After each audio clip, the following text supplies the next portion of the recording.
Olá, uma boa tarde a todos. Bem-vindo de novo aqui à Unimed em Pauta, pela Access Health Finance, e programa que a gente está, graças a Deus, tendo participações bastante importantes aí de dirigentes do sistema Unimed. Estamos tendo um engajamento muito grande, já tem vários vídeos aí com um número de visualizações bem grande. Obrigado, espectador aí do sistema Unimed, que está nos gratificando com assistindo, né, e compartilhando esses vídeos. Hoje eu estou com a doutora Darciane Farias, doutora Darciane, que é médica cirurgia do aparelho digestivo, né, formada na Federal do Pará, está já no sistema Unimed há um bom tempo, desde 2008, já na Unimed Araguaia, né, participando aí do Conselho Fiscal, diretoria, também na superintendência, né, e desde 2009 como presidente da Unimed. Estávamos comentando aqui, né, doutora Darciane, que tanto a presidente quanto a vice-presidente agora são mulheres, e que na verdade, até a primeira mulher que está participando aqui da nossa Unimed em Pauta. E isso, sem dúvida nenhuma, é um motivo de orgulho, né, para a Unimed Araguaia. E, doutora, eu queria agradecer imensamente a participação aqui conosco, né, para passar um pouquinho aí das expectativas, do que a gente está tendo, né, de mercado, desenvolvimento aí da Unimed Araguaia. E eu gostaria de iniciar, então, pedindo, né, que a senhora se apresente um pouquinho também, né, da Unimed Araguaia, número de cooperados, enfim, número de beneficiários, como é que ela está se desenvolvendo. Na sequência, a gente vai iniciar aí alguns bate-papos interessantes que vão trazer aí uma visão também do sistema Unimed, da Unimed aí Araguaia. Muito obrigado, doutora Luciane. Passo, então, a palavra para que você possa fazer essas apresentações. Tá certo, obrigada. Meu nome é Darciane de Assis Cavalcante Faria, né? Eu estou presidente da Unimed desde 2019, né? Fui a primeira mulher presidente da Unimed Araguaia, também conhecida como Unimed Barra do Garças, o nome fantasia Unimed Araguaia, né? Nós temos aqui na Unimed Araguaia 84 cooperados ao todo. A nossa área de atuação, como o Mato Grosso é um estado muito grande, né? E a nossa área de atuação é bem vasta aqui. Nós temos um raio de 400 a 500 quilômetros aqui de área de atuação. E a nossa localização geográfica aqui é bem peculiar, no sentido de que nós somos a divisa entre Mato Grosso e Goiás. Então, a gente tem uma certa ligação com Goiânia, que é a capital de Goiás, né?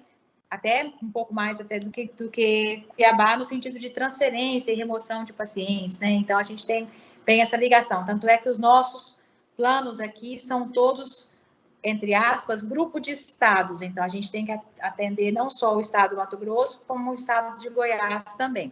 Inclusive, a nossa área de atuação abrange duas ou três cidades menores, mais próximas, né, do estado de Goiás, que pela logística seria impossível alguma outra Unimed do estado de Goiás fazer essa abrangência, né, fazer essa área de atuação. Olha só que interessante, essa informação é legal até para um assunto aí que eu gostaria de entender, né, aproveitando uma Unimed que tem essa área de abrangência grande. A gente atende muita Unimed no Brasil inteiro, mas a gente tem uma predominância grande aqui em São Paulo e Minas Gerais, que tem uma quantidade de Unimedes maiores, né? E por ter uma quantidade maiores, as áreas de atuação são menores, são mais próximas, né? Tem um atendimento mais centrado.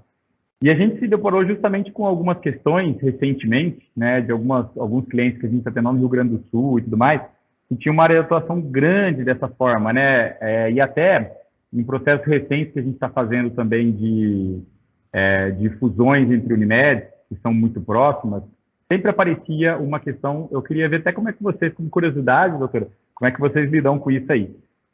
Como que é o atendimento, assim, ao cooperado que às vezes está um pouco mais longe do que... Porque eu estou entendendo que vocês estão centrados, né? A Unimed, ela é centrada em Barra do Garça, né? Mas ela atende uma área grande de atuação. E um cooperado que ele está, ou um grupo de cooperados que está mais longe, como é que vocês fazem, principalmente em relação, assim, à rede de assistência? Porque há muitas vezes a questão, vamos fazer um hospital, mas tá bom, né? A Unimed tem que verticalizar? Muitas vezes sim, tem que avaliar, mas via de regra sim. E se for verticalizar, aonde, né? Num caso desse, onde você tem 400 quilômetros de abrangência, né? Não há um certo um certo conflito ali, às vezes, de falar assim, pô, eu estou fazendo um hospital, sei lá, em Barra do Garça, mas tem um grupo de cooperados a 400 quilômetros daqui. Como é que eu faço para atender ele, né, em relação a esse hospital? Como que vocês lidam com essa questão, doutora? Isso, a cidade de Barra do Garças, falando no sentido de saúde geral, tanto pública quanto privada, né? A cidade de Barra do Garças, ela é um polo regional. Então, todos os casos mais complexos, né, vêm para a cidade. Então, nós pegamos todos os casos de média e alta complexidade aqui. E a gente tem, num raio mais próximo, algumas cidades que têm um certo grau de desenvolvimento, por exemplo, Água Boa, que vem em desenvolvimento progressivo, que já tem hospital, que já tem, já pode atender casos de média complexidade, tem uma ressonância, uma tomografia, tem um grupo de cooperados, né, que também tem várias especialidades e que nos ajudam muito nesse sentido. As outras cidades mais distantes é uma luta mesmo, a gente tenta sempre credenciar os serviços e tentar cooperar a gente lá de fora. Às vezes a gente consegue, às vezes não, e às vezes a gente tem que disponibilizar o serviço para o beneficiário, que eu tenho que, né, prover essa rede. Então, realmente não é muito fácil. As empresas que a gente tem para lá são empresas mais distantes, como fazendas, então o acesso não é tão fácil assim. Então, são particularidades que numa cidade de interior do São Paulo, por exemplo, ninguém nunca nem ouviu falar nesse tipo de coisa, né? Nesse tipo de problema, assim, distância de 300, 400 quilômetros para eles é inadmissível, né? Então, a gente tem essa rotina aqui, né? Isso aí é mais complicado. Mas a gente sempre procura colocar e suprir essa população, né? Esses beneficiários com credenciamento básico. E no que a gente não consegue colocar, a gente tenta transferir os pacientes, né? Ou para cá mesmo da cidade. A cidade deu uma boa melhorada no sentido de medicina mesmo, assim. Nós somos um grupo de médicos aqui, desde o início. Eu não faço parte da criação da Unimed Araguaia, que foi há 30 anos atrás, né? Mas esse grupo vem tendo sempre a mesma mentalidade, que é de crescer a medicina da cidade. Nossa cidade é uma cidade pequena, com 60 mil habitantes, mas que a gente atende uma área aqui de cerca de 250 mil habitantes. Então, a gente precisa melhorar a nossa medicina para poder fazer com que todos esses pacientes aqui sejam atendidos com qualidade, né? Então, a gente vem fazendo isso sempre. A nossa Unimed, aqui, é uma Unimed sempre voltada para a verticalização, nós temos vários serviços próprios, estamos construindo mais. A gente tem aqui a farmácia da Unimed, o Instituto de Nefrologia, que nós atendemos aqui, já estamos chegando em 180 pacientes em tratamento hemodialítico, isso é muito importante. Eu até gostaria que depois você me certificasse isso, porque me falaram aqui na nossa Unimed que nós somos a única Unimed do Brasil que temos um serviço de nefrologia. Eu acredito que não, mas, assim, isso é muito importante para nós, porque supriu muito a questão de responsabilidade social da cidade, sabe? A gente tem convênio com o SUS aqui na nefrologia, porque o perfil é diferente, os pacientes são diferentes, então tem que existir esse convênio com o SUS mesmo. Mas a importância social que tem esse serviço de nefrologia, e nós estamos com ele já há quase 15 anos, é uma coisa formidável. A gente atende toda a região, né? E os pacientes, a qualidade, né? A excelência na qualidade de atendimento é uma coisa que realmente faz o diferencial.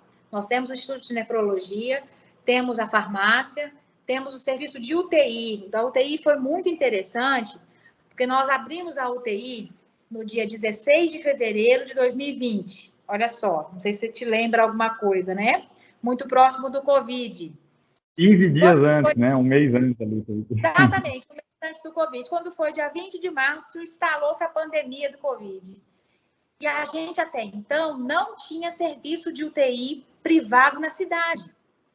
Então, nós abrimos 10 leitos bem equipados, graças a Deus, e a gente conseguiu suprir toda essa, né, tragédia que foi o Covid aí. Nós chegamos a ter 15 leitos na época do Covid, nós fizemos mais 5 leitos extras, e todos ocupados o tempo inteiro. Nós tivemos alta do último paciente de Covid em setembro desse ano, E aí, realmente, nós retransformamos a UTI em UTI geral, porque ela iniciou geral por menos de um mês e já começou com Covid, e foi, assim, bem difícil, mas foi o que nos salvou, o que salvou toda a cidade, toda essa área que a cidade atende, né? Foi essa UTI, porque você imagina, naquela época que não tinha vaga em lugar nenhum, a gente não ia ter como transferir esses pacientes, né?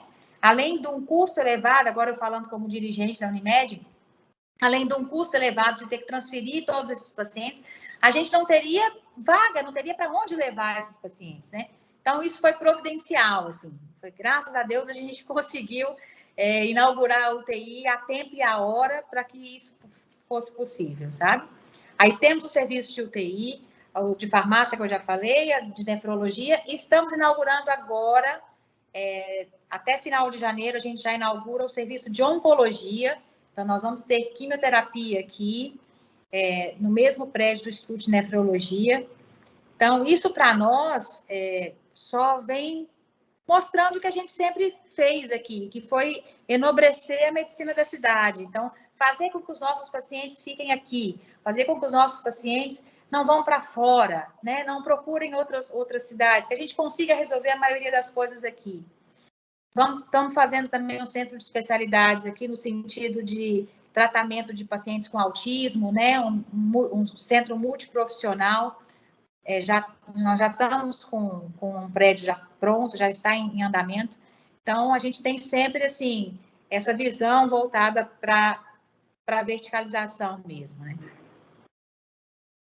Que legal, isso é ótimo, né? A gente sabe que o atual cenário da saúde suplementar não deixa a Unimed não verticalizar, né? A leitura que a gente tem aqui é que não tem muito como fugir, nem as pequenas, nem as médias, e muito menos as grandes, ficar sem verticalização, né? O último estudo que a gente levantou aqui, das Unimed grandes do Brasil, tinha acho que só 2, se não me engano, que não eram verticalizadas, todo o restante já era, e das médias também já tinha uma quantidade grande. Lembrando que verticalização não é só hospital, né? A gente sempre fala que tem que tomar cuidado, porque o pessoal sempre pensa em hospital, mas não, né? Um exemplo aí. Na verdade, só para entender, doutora, vocês não têm o hospital propriamente dito, né? Vocês têm só a estrutura, quer dizer, tem as estruturas da UTI, as estruturas todas abertas. Pronto atendimento, vocês têm, ou não próprio, ou não? Não, da Unimed não. Nós temos, eu esqueci de falar do care também, da medicina preventiva, que nós temos também. Isso. Uhum. Não, a gente tem, aqui tem um hospital particular maior, que é de um grupo de sócios, né? E aí a gente arrendou esse hospital, arrendou essa parte da UTI, né? Então a gente arrenda a UTI desse hospital, né? Que é o Hospital Med-Barra, que não é o hospital da Unimed. Hoje a gente enxerga, assim, já pensamos nisso também, mas hoje a gente não enxerga fazer um hospital como uma prioridade, como algo que vá realmente ser o divisor de águas. Então, a gente acredita que, sim, nós temos que continuar fazendo os nossos serviços próprios. A gente tem outras coisas em mente também, já adquirimos outro terreno para isso. Eu termino de construir uma coisa, já estou querendo construir outra, mas eu acho que é assim, eu acho que a Unimed tem que ser dinâmica nesse sentido. Mas, no sentido de, como nós somos uma Unimed que acabou de passar para médio porte, fazer um investimento do tamanho de um hospital, talvez não seria uma coisa tão prudente agora. Eu acredito que, apesar da gente ser uma Unimed, graças a Deus, com uma segurança financeira boa, mas eu acho que a gente pode esperar um pouco mais para depois fazer isso. O nosso hospital aqui hoje, esse hospital particular, que a gente tem uma certa parceria, né, nos supre em relação. Então, a gente consegue controlar gastos, né, a gente consegue fazer uma parceria boa, sem precisar dispor de um valor financeiro tão alto para poder fazer um investimento, que talvez você não tenha um retorno, né, de forma tão a pequeno e médio prazo, né? Tá aí a diferença de uma mulher na diretoria, ó. A prudência normalmente é um pouco maior. A gente vê muitas Unimed botando os pés pelas mãos ali, fazendo hospitais que às vezes não são necessários. Essa prudência é muito importante mesmo. A gente está olhando, estudando, avaliando, até porque o hospital é um negócio de longo prazo, né? Tem que ter tempo. Quando é feito de urgência, normalmente não é o melhor modelo, né? Mas vocês estão entendo aqui no caminho certo. E aí tem um outro assunto que é muito interessante, que eu queria entender até como que é a região de vocês, doutora, até porque esse vídeo vai ser assistido, né, por provavelmente aí pessoas do Sistema Unimed do Brasil inteiro. Essa é a parte legal daqui do Unimed em Pauta, né? A gente faz uma entrevista aqui do Centro-Oeste, depois a gente está fazendo lá com o Sul, depois uma outra lá no Nordeste, no Norte, Sudeste, aí tem todos os cantos e a gente vai entendendo um pouquinho os movimentos, né? Inclusive em relação, né, ao assunto que está o tempo inteiro aí perturbando as Unimedes, né, que é a questão concorrencial, né, de como que está evoluindo aí a concorrência, né. Eu conheço até bem algumas Unimedes de Goiás, né, e entendo que estando ali, vocês estando na interface ali, né, entre Mato Grosso e Goiás, já esteja também, talvez, cutucando ou, né, indo aí para a região, não sei se já estão. Queria entender como é que é o cenário concorrencial e como que vocês estão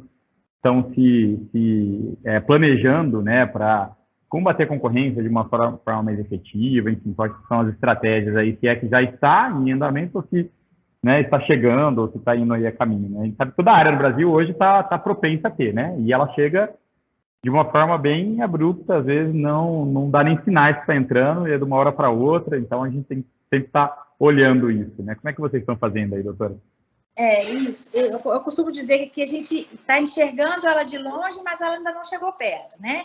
Nós ainda não temos essa concorrência aqui ainda, né? A gente sabe que isso não vai ser pela vida toda, que uma hora ela vai chegar, e por isso que a gente sempre tenta fortalecer, né, a medicina, fortalecer os serviços, fortalecer a própria Unimed e fortalecer nossos credenciados. Eu acho que essa relação com os credenciados, isso é uma coisa também que me faz ter um passo atrás em relação ao hospital, porque eu tenho também que fortalecer meus credenciados para evitar que eles precisem procurar outra concorrência, né? Então, eu acho que a gente ter essa relação mais estreita, a cidade de interior te permite essa relação mais estreita com o cooperado, com o credenciado, né? É mais fácil de você negociar, às vezes, alguns valores, que se fosse numa Unimed maior, talvez você não conseguiria.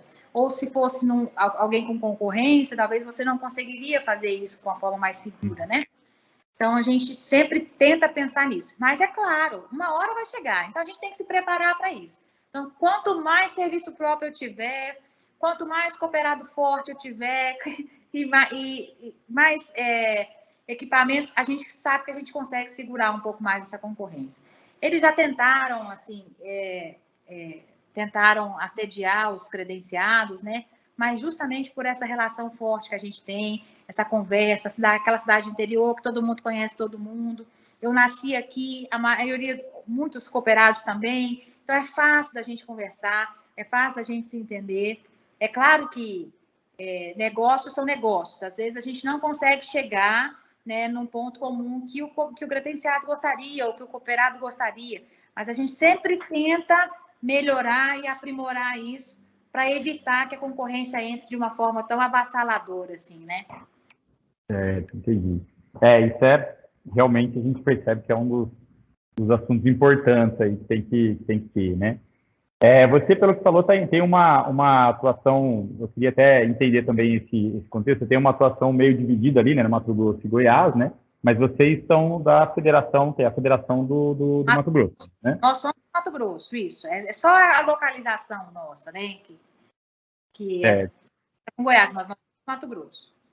E você participa, doutora, como, assim, né, na pessoa da doutora Darciane, ou mesmo como dirigente da Unimed, aí, né, do Estado, participa da federação? A federação ela é bastante ativa? Como que funciona? Como que está desenvolvida a federação aí do Estado? Sim, nossa federação é bem ativa, sim.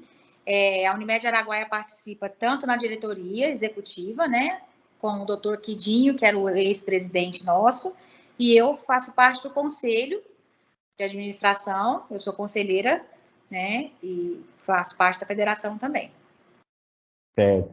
E tem a federação, você falou que ela é bem atuante. Como que é eu estou explorando um pouquinho esse ponto, né, de como é que funciona, porque tem muitos estados, né, que tem as federações e que alguns não são mais atuantes, como a gente percebe, sei lá, estado de Santa Catarina, Minas, São Paulo. E tem outros estados que a gente vai que sabe que a federação não tem uma atuação muito forte, e nesses estados muita gente me pergunta como funciona as federações, o que elas fazem, qual que é o principal ponto ali, né?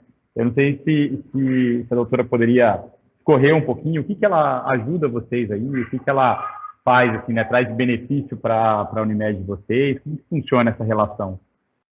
Então, a Federação Mato Grosso ela é composta por 7 singulares, né?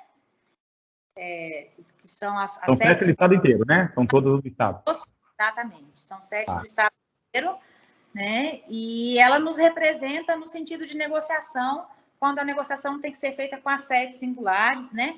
Então, negociação de transporte aeromédico, né? O próprio plano federativo, quando, por exemplo, você tem uma empresa que tem várias cidades, várias sedes, né? Em várias cidades diferentes, aí e pega todos os contratos e administra para cada um.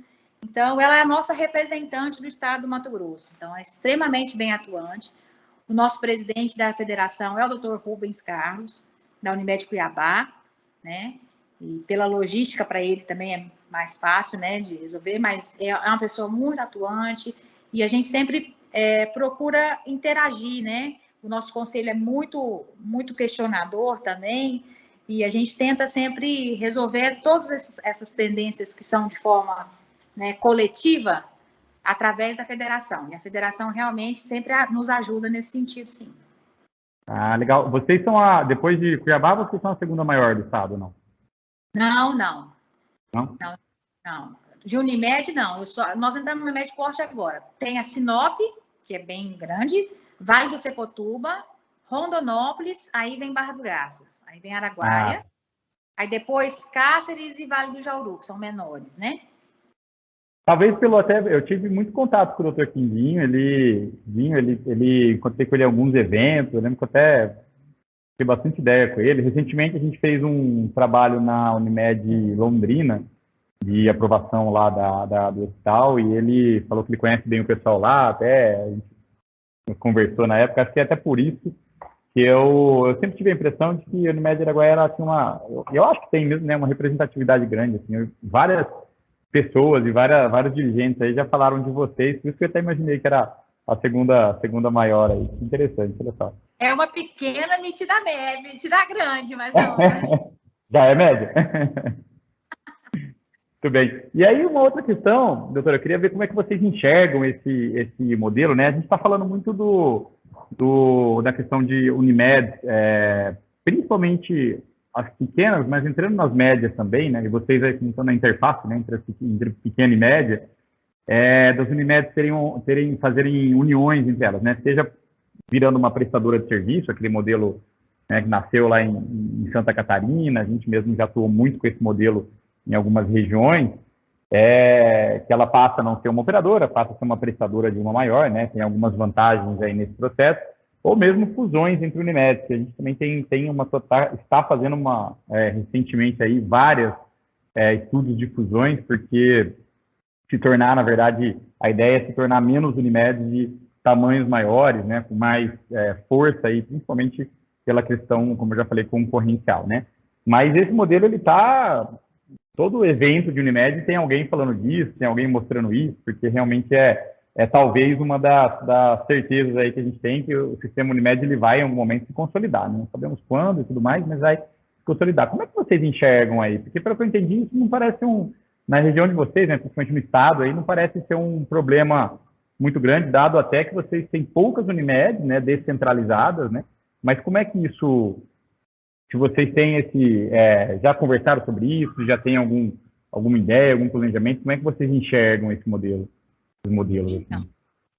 A questão de fusão no Mato Grosso é uma coisa que realmente, geograficamente e pela logística, é muito complicado, né? Porque a área é muito grande.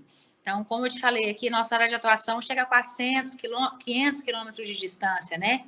Então, fusão ficaria bem complicado nesse sentido. Virar prestadora, eu no meu modo de pensar, eu enxergo isso e associo muito quando a questão das Unimedes saírem de cooperativas para virarem prestadoras, muito associado à questão de insegurança financeira. Quem não tem realmente, a Unimed, que não consegue ter uma segurança financeira importante, né? Aí, realmente, eu acho que tem que pensar nessa questão de prestadora. Graças a Deus, a Unimed Araguaia, desde o início, ela sempre foi uma Unimed pequena, mas que sempre teve uma segurança financeira boa e que isso inviabiliza a questão de passar pela ideia de ser prestadora. Quando nós passamos de pequeno para médio porte, isso já foi um ponto a favor de falar, não, realmente, médio porte, aí já não precisa mais pensar em ser prestador, né? Porque a gente consegue ser autossustentável aqui. Então, nossa Unimed é uma Unimed que tem algumas particularidades, né? Tem algumas coisas diferentes, a gente pensou diferente para fazer algumas coisas, mas, no fim, acabou que essa segurança financeira aí permaneceu e a gente conseguiu fazer isso. Então, não passa pela nossa cabeça a questão de ser prestadora, né? E muito menos fusão. A fusão, a gente enxerga a fusão muito mais nos estados que as cidades são muito encostadas umas nas outras, né? Que os serviços acabam se confundindo um pouco. Agora, aqui não, aqui é muito distante, assim. Por exemplo, Rondonópolis, que é uma Unimed muito forte também que a gente tem aqui, fica a 400 quilômetros de distância. Então, é diferente, não é aquela coisa assim de falar, não, eu ando 50, 70 quilômetros, eu chego na outra cidade que tem uma Unimed tão forte quanto a minha. Não, não é assim que funciona aqui. A gente, para ter uma ideia, doutora, tem um grupo de Unimed que a gente está trabalhando aqui, que num raio de 400 quilômetros, a gente tem 6 Unimed, cada uma com 8, 9 mil vidas. Exato, exatamente. No mesmo área de atuação de vocês aí, a gente chega a ter aqui 60 mil vidas, só que dividida em 6 Unimed. Então, perde força, né? Aumenta custo administrativo, então a gente está trabalhando realmente eu imaginei mesmo que o cenário fosse bem diferente. Doutora, eu queria pedir uma fala final aqui, que eu vou solicitar da questão da estratégia, né? O que vocês estão tramando de estratégias aí interessantes, o que você entende que é um diferencial da Unimed Araguaia? E, na sequência, já pedir uma mensagem final, né? A gente está aproximando no tempo aqui que a gente costuma manter, como eu falei, de 25, 30 minutos. E gostaria de explorar bem mais, né? Tem muito mais pontos aqui, mas quem sabe numa próxima oportunidade a gente pode abrir novamente esse Unimed em Pauta com os entrevistados para a gente poder explorar outros pontos interessantes. Mas eu acho que já deu para o pessoal conhecer um pouquinho a Unimed Araguaia, é bem legal porque leva esse conteúdo para todas as regiões do Brasil.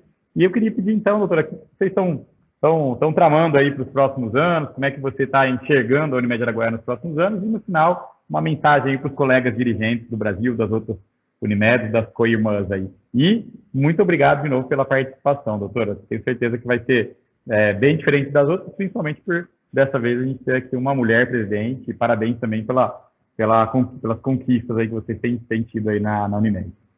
Obrigada. As estratégias aqui, acho que ao longo de 2021, a primeira estratégia era sobreviver ao Covid de forma saudável, né, financeiramente, sem deixar muito prejuízo. Eu acho que todas as Unimeds aí conviveram com isso esse ano, porque esse ano, além da questão do Covid, a gente tinha o retorno dos procedimentos eletivos, né, e o retorno da vida normal desses pacientes e os gastos pós-Covid também, que muitos pacientes precisavam fazer reabilitação. Então, eu acho que a primeira estratégia aí era sobreviver ao Covid, sobreviver à pandemia. Ok, conseguimos, agora é partir para frente, assim. Então, as estratégias crescimento, sempre na verticalização, né? Manter a segurança financeira, continuar valorizando os cooperados, ampliar os nossos serviços de credenciamento nas cidades mais distantes, né? O nosso mandato aqui, tanto quanto eu fui superintendente, quando eu estou presidente agora, é no sentido de valorização do cooperado. Eu acho que isso faz uma bela de uma diferença. Porque se eu não tiver o cooperado do meu lado para me ajudar a diminuir a sinistralidade, a crescer junto, a investir na medicina da cidade, as coisas não vão andar. Né? Então, a gente sempre pensou nesse lado, sempre procurou valorizar o cooperado, seja na divisão de sobras, seja no simples presente de aniversário, num cartão. Eu acho que isso faz toda a diferença, né? E a minha mensagem de fim de ano é um feliz ano novo para todos, que realmente esse ano seja diferente, 2022 venha com muitas alegrias, venha com muitas notícias boas. Nós passamos 2 anos muito difíceis em todos os sentidos, né? Essa pandemia veio para nos ensinar muita coisa, e eu acho que a gente já passou por todas as coisas ruins que a gente precisava passar, já está na hora da gente pular de fase, né? Viver um 2022 alegre, com alegrias, com progresso. E é isso aí, é o que a Unimed Araguaia deseja a todos vocês.